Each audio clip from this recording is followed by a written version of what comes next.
spending. A smoke alarm blitz is underway in Belleville. The Red Cross volunteers and firefighters hope to install alarms in 100 homes in less than 5 hours. The agency has a 5-year plan to reduce home fire deaths and injuries by 25%.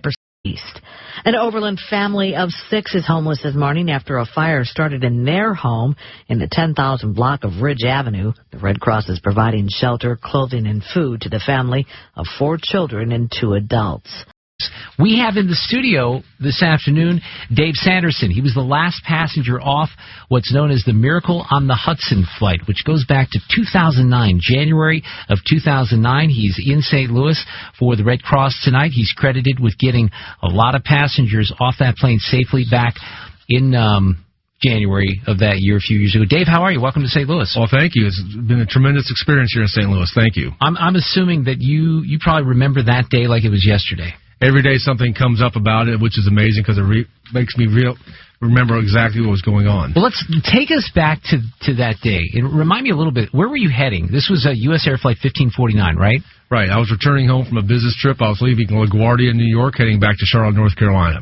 And what did you do for a living? What do you do for a living now? I was a sales manager for a company by the name of Oracle, and now I travel the world speaking and sharing the lessons from that day. But you were a guy that was used to traveling, right? That's correct. So were you ever one of those people that would get on a plane? I mean, I just flew last weekend, and it's always on those takeoffs and landings that I'm not a nervous flyer, but on the takeoffs and landings, I think, okay, let's hope we don't go down, you know? And I don't get nervous, but you think about it a little bit. Right.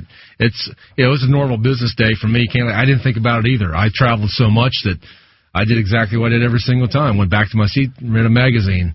But about a minute after we took off is when I heard the explosion. I knew something was dramatically wrong. So what did you hear? What do you remember hearing, and then what happened after that? It was a loud explosion. And when I looked out the window, I was on seat 15A. So I looked out the window, I saw fire coming out from beneath the left wing. So I knew something had happened, but I also fly so often, know that the planes have 2 engines. So it really didn't startle me too much at that point in time. And what was ironic about all this, what a lot of people don't understand, is what happened on the left side of the plane also happened on the right side of the plane simultaneously. So it wasn't 2 explosions. There was like one boom, and what happened was the birds hit pretty much the same time. So people on the left side thought nothing happened on the right side and vice versa. That's so bizarre. So were people, that you say that you stayed calm, you weren't too worried at first. I can't imagine being calm in that situation. Were people panicking? No one panicked. That was one of the most interesting things. And if you talk to any passenger, they'll tell you it was so quiet you could hear a pin drop on that plane when that happened. Really? Yeah. So then, of course, Sully Sullenberger brings you down to safety, right? He did a miraculous job taking that thing, gliding it over the George Washington Bridge, and then putting it down in the water so we all had an opportunity to get out. Were you informed about what was going on? Did he come on the PA or anything like that, or the flight attendants? The only thing he said was brace for impact. And then the flight attendant said, brace, brace, brace. That's all you heard. But you're telling me that people weren't freaking out when that happened? No. People kept their minds, which was another amazing thing that happened that day. No one lost it. So he brings the plane down, and what do you remember after that? Well, when we hit, it was a pretty hard hit, and I went back in my seat and back up, and then I looked down and saw light, so I knew I had a shot to get out, but water started entering the plane immediately. From the landing, from the bottom was stripped, and somebody tried to open up that back door, which was what they told him to do. And now you have water coming in from the back. And by the way, this isn't warm bath water, right? 36-degree water. It's freezing cold. Yep. It was 11 degrees that day. So that's got to be scary. Yeah, but at that point, you have so much adrenaline going, you don't feel the cold right then. You just feel the water. But the water started coming in immediately, and where I was in 15A, water was anywhere from ankle to waist deep immediately. So this is where you decide, you make a decision, correct me if I get any of this wrong, where you stay at the back of the plane and help people get off. It wasn't at first a conscious decision. My thought process was get to the aisle, get up, and get out. But when I got to the aisle, all of a sudden I heard my mother talking to me, and she told me in my head, if you do the right thing, God will take care of you. And to me, the right thing is you help other people. So that's why I stayed in the back of the plane helping other people get out, because candidly, I was alive. I thought I could handle myself, and I didn't know if anybody else could handle themselves. How many passengers then do you help get off that plane? I never counted. From the back of the plane, we probably had anywhere from 30 to 40 passengers, in the back of the plane. And one of the reasons you're here in St. Louis, obviously, is you're helping out the Red Cross, and they played a very important role that day, didn't they? Instrumental point, and which a lot of people don't realize, that they were on both the New York and New Jersey side. I went to the New Jersey side, And they had people stationed at both places for all of us to receive a blanket and for assistance. You guys have reunions at all? Did you meet people from that experience that Most definitely. bonded?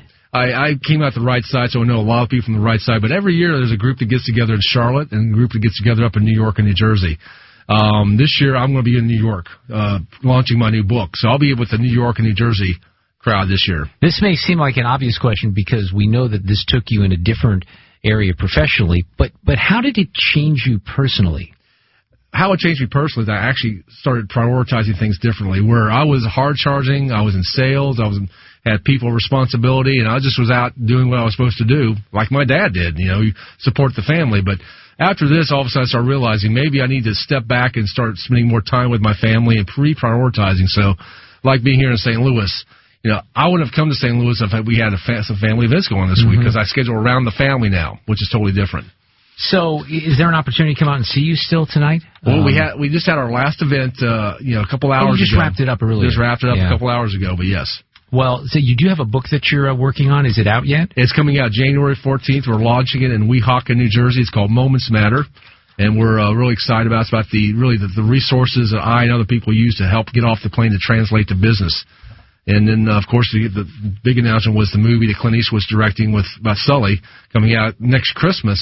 And Tom Hanks is playing Captain Sullenberger. So that's Who's playing you? Exciting. Who's playing you, man? I have no idea. Who do you want to play you? I tell you who I want to play me. I don't know who's going to play me. But my daughter says it should be Chris Evans, Captain America. So my daughters usually get that right. So let's see if that happens. Chris Evans is a stud. I think that you would be. I could see that. I could totally see Chris Evans. That'd be kind of fun though, just to see because someone's going to have to play you, right? Something's going to have to happen. That's going to be cool. And I think having Clint Eastwood at the helm will be Clint Eastwood.